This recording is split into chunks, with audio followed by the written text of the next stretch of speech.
साथ मैं हूं रवि ठाकुर। 24 का चैंपियन बनने के लिए अभी से ही पार्टियों ने चौसर बिछाना शुरू कर दिया है। यूपी में बीजेपी से बदला लेने के लिए अखिलेश यादव ने पहले एक नारा दिया, 80 हराओ बीजेपी हटाओ। फिर पीडीए का फॉर्मूला लेकर आए। अखिलेश का दावा है कि यह ऐसा फॉर्मूला है जो एनडीए को हराएगा। आखिर ये पीडीए है क्या?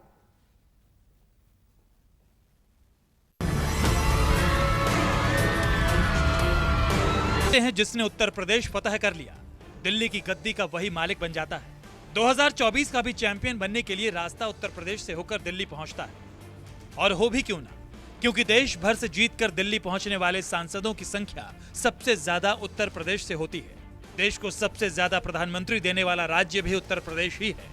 इसलिए दिल्ली के दंगल में पार्टियों की सबसे ज्यादा निगाहें उत्तर प्रदेश पर होती है। उत्तर प्रदेश से लोकसभा की 80 सीटें आती हैं और इन्हीं 80 सीटों के लिए महासंग्राम शुरू हो चुका है। समाजवादी पार्टी ने यूपी जीत के लिए पहले एक नारा दिया, 80 हराओ बीजेपी हटाओ। अब एक फॉर्मूला पेश किया गया है। ये फॉर्मूला है पीडीए, यानी पिछड़ा, दलित और अल्पसंख्यक का। मतलब यूपी में अब एनडीए बनाम पीडीए करने की तैयारी है। एनडीए के मुकाबले मैंने कहा पीडीए, और मैंने कहा पिछड़े, दलित, अल्पसंख्यक, मुसलमान भाई, क्योंकि सबसे ज्यादा भेदभाव इनके साथ हो रहा है।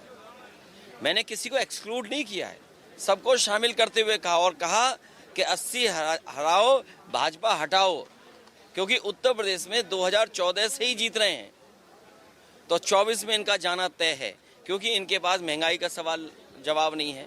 क्या ये बताएंगे रिफाइंड तेल की कीमत क्या है, डीजल, पेट्रोल और सामग्री, और वहीं का वही किसान को जो एमएसपी मिलनी चाहिए, आलू का क्या सरकार ने खरीद की?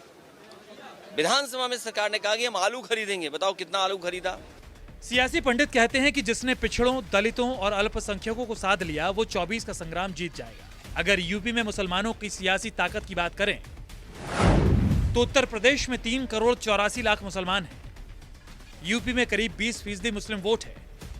90 से ज्यादा विधानसभा सीटों पर ये मुस्लिम वोट निर्णायक साबित होते हैं।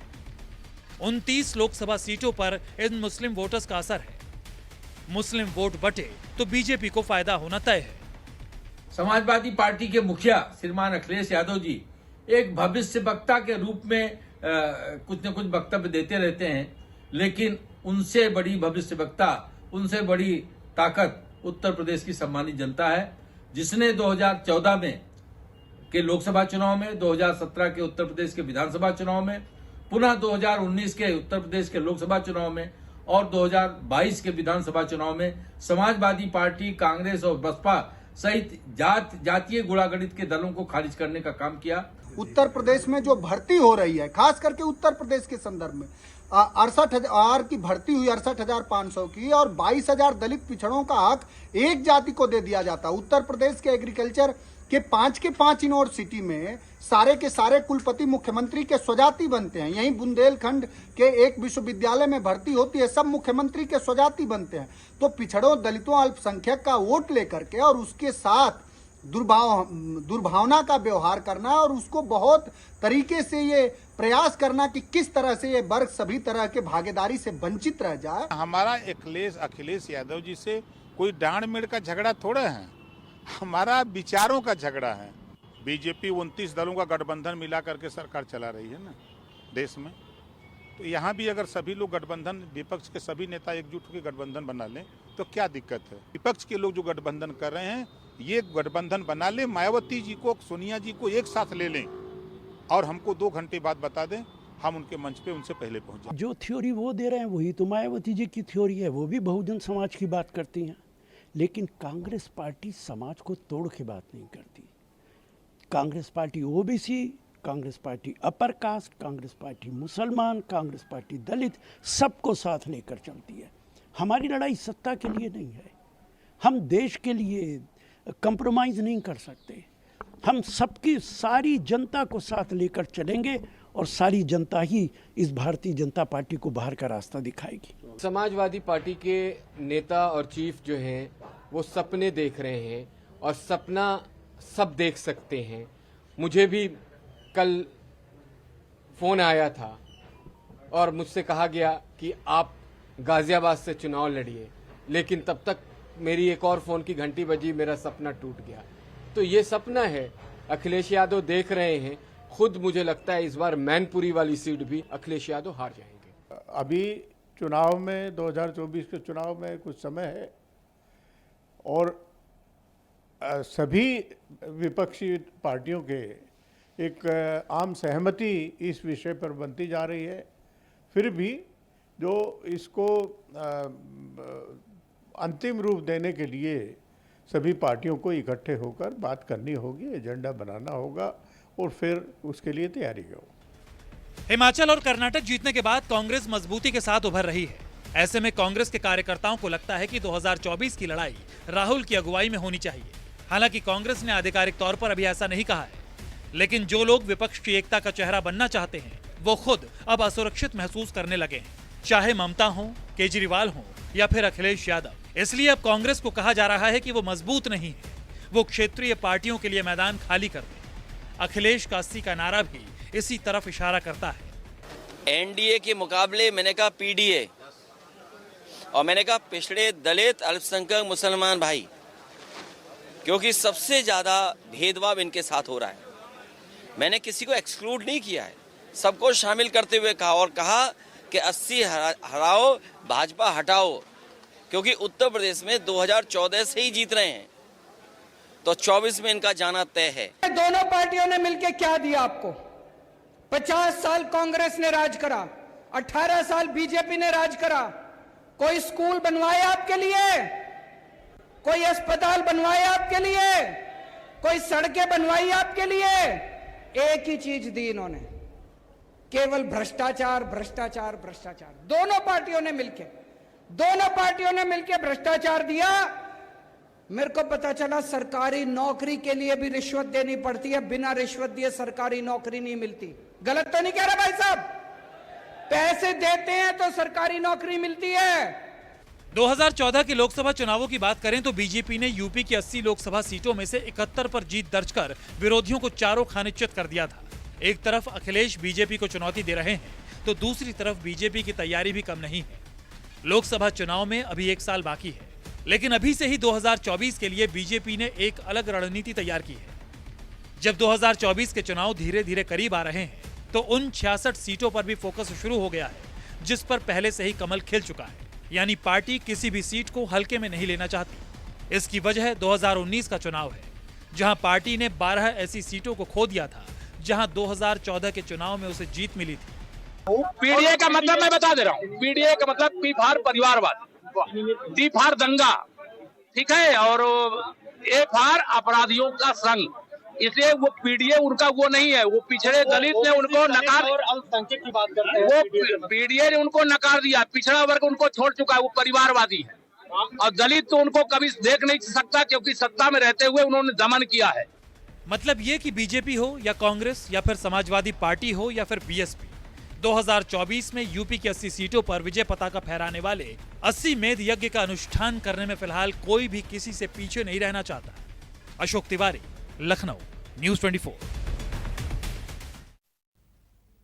तो 2024 के लोकसभा चुनावों से पहले तमाम राजनीतिक पार्टियां यूपी के 80 मेध यज्ञ के चुनावी अनुष्ठान में जुट चुकी हैं।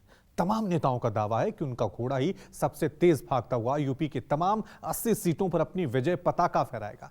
इन तमाम दावों के बीच बीजेपी के विरुद्ध तमाम विपक्षी पार्टियों को भी एकजुट करने की कवायद शुरू हो चुकी है।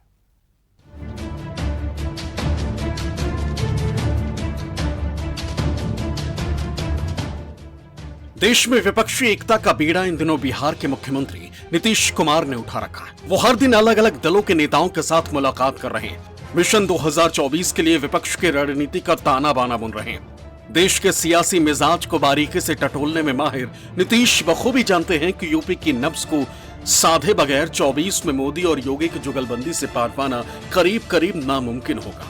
अगर बात यूपी की है तो 80 लोकसभा सीटों वाले उत्तर प्रदेश में विपक्षी एकजुटता के सूत्रधार की भूमिका राष्ट्रीय लोकदल के अध्यक्ष जयंत चौधरी अदा कर सकते हैं। इस बात का संकेत उस दिन मिल गए जब जयंत ने एक तरह से कांग्रेस के बिना किसी भी गठबंधन की संभावना को ही सिरे से नकार दिया।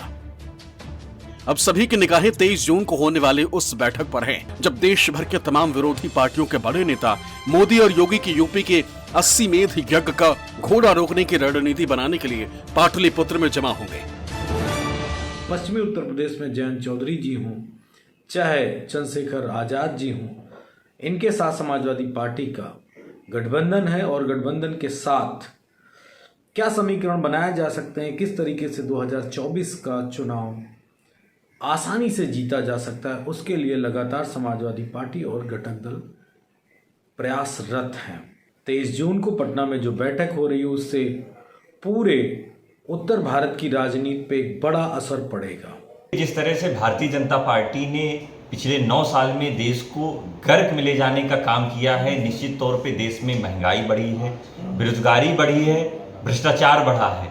श्री राहुल गांधी जी ने भारत जोड़ो यात्रा के जरिए दिखा दिया है कि देश हमेशा नफरत की सियासत को प्यार में बदलने के लिए कांग्रेस पार्टी तैयार रहती है और तमाम विपक्षी दलों से कांग्रेस पार्टी लगातार बातचीत कर रही है। मैं समझता हूं कि जितने विपक्षी दल हैं वो कांग्रेस पार्टी के साथ मिलकर के भारतीय जनता पार्टी को निस्तेनाबूद करेंगे। बातें विपक्षी एकता की हो रही है, बातें एकजुटता की हो रही है, मगर दूसरी तरफ हकीकत यह भी है कि गठबंधन में पहले से ही सिर्फ टव्वल भी जारी है।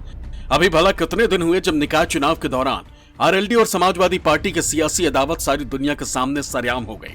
24 से पहले इस खटास को दूर करने का एक तरफ हर दाव चला जा रहा है, वहीं दूसरी तरफ दूसरे विकल्प भी तलाशे जा रहे हैं, क्योंकि अभी तक ये तय नहीं है कि जयंत अखिलेश के साथ रहेंगे या फिर वो कांग्रेस का हाथ पकड़ेंगे। हमारा विपक्ष जो कांग्रेस हो, समाजवादी पार्टी हो, राष्ट्रीय लोकदल हो, ये सब समान विचारधारा के दल हैं और इनके साथ पहले भी आपस में गठबंधन हो चुका है। तो हम एक विचारधारा के लोग हैं और हम एक विचारधारा के साथ रहना पसंद करते हैं। तो ऐसी स्थिति में इसे ये नहीं सोचना चाहिए कि हम पुराने रिश्ते से दूर जा रहे हैं या नए रिश्ते के करीब आ रहे हैं। 24 से पहले जयंत भले अखिलेश के साथ खड़े दिखाई दें या फिर वो कांग्रेस से हाथ मिला लें या फिर ये तीनों नेता एक ही मंच पर दिखाई दें, समीकरण कोई भी बने, मगर जयंत ये बखूबी जानते हैं कि जब तक वो अपने गढ़ को मजबूत नहीं करेंगे तब तक 24 के चुनावी गणित के आंकड़े उनके लिए फायदे का सौदा साबित नहीं होंगे। 24 के चुनाव में वो जितनी ज्यादा सीटों पर जीत दर्ज करेंगे, दिल्ली में उनकी सियासी हैसियत उतनी ही मजबूत होगी। यही वजह है कि इन दिनों वो समरसता अभियान के नाम पर पश्चिमी यूपी के गांव-गांव के धूल फांक रहे हैं, गली-गली के चक्कर लगा रहे हैं। पश्चिमी उत्तर प्रदेश में राष्ट्रीय लोकदल अपने को ताकतवर मानती है, लेकिन 2014 का चुनाव हो लोकसभा या 2019 का लोकसभा चुनाव हो, पार्टी को एक भी सीट नहीं मिली। 19 में सपा के साथ उनका तालमेल था और बीएसपी के साथ भी तालमेल सपा का था, फिर भी वो चुनाव हारे। अब उनकी कोशिश 24 में है कि हमें सीटें मिलें, इसके लिए वो समरसता अभियान चला रहे हैं, खासतौर पे माइनॉरिटीज़ के बीच में, चूँकि बहुत सी सीटें ऐसी हैं वहाँ जहाँ माइनॉरिटी डोमिनेटेड सीट कहा जा सकता है, जिसमें 30% से ज़्यादा माइनॉरिटी हैं। मुझे लगता है कि उनकी जो राजनीतिक अस्थिरता के संकेत मिल रहे हैं वो भी एक परेशान करने वाला सबब है, खासतौर पे समाजवादी पार्टी के लिए, जिस तरीके से कांग्रेस से वो अपनी पींगे बढ़ा रहे हैं। तो मुझे लगता है कि 2024 के पहले तक कई समीकरण नए बन सकते हैं पश्चिमी उत्तर प्रदेश में। जयंत का फोकस मुस्लिमों पर है, जाट और मुस्लिम का समीकरण मजबूत करने पर है, क्योंकि राजनीति में कब क्या हो जाए कोई नहीं जानता। जयंत अगर समाजवादी पार्टी को छोड़कर कांग्रेस के साथ गठबंधन करते हैं तो मुस्लिमों को साथ जोड़कर रखना उनके लिए सबसे बड़ी चुनौती होगी। जयंत जिस मिशन पर जुटे, अगर वो कामयाब होता है तो न सिर्फ उनकी पार्टी को संजीवनी मिलेगी, बल्कि पश्चिमी यूपी की सियासत और खासकर पश्चिमी यूपी को समाजवादी पार्टी का मजबूत वोटर माना जाता है।